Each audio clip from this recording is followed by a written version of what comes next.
سلام، من برگشتم با یه ویدیوی دیگه از سایت شرطبندی معتبر جتبت 90 یه سایت معتبر بچه ها که میتونید با خیال راحت توش بازی کنید. کازینو آنلاینش کامله، ضرایب فوتبالش هم نسبت به سایت های دیگه خیلی بالاتره. بریم سراغ کازینو آنلاین سایت جتبت. بچه ها، نکته اصلی این سایت اینه که بونوس 100% داره. شما میتونید ثبت نام بکنید و بونوس 100% بگیرید. خب این بازی انفجاره.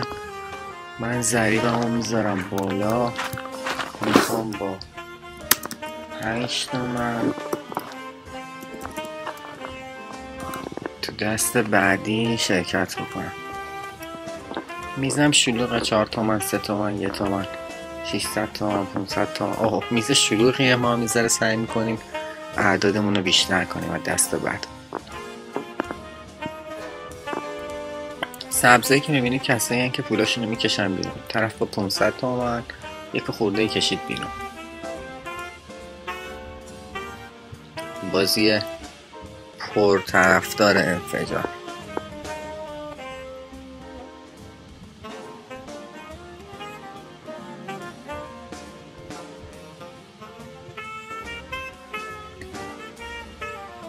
محمد رضا با 1 تومن 9 تومن برد. خب بازی شروع میشه تو دست بعد.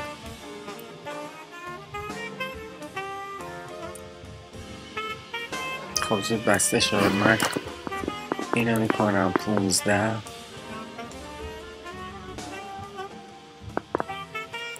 میرم برای دسته بعد.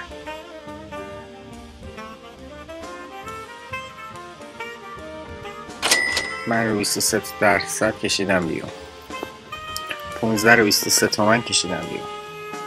خب میخوام دست بعدی رو با 25 تومن ورود بزنم.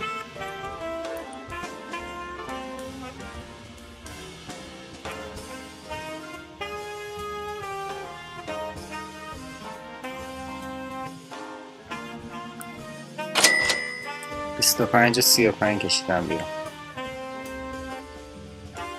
دماغم بود. دوباره 25 میذارم.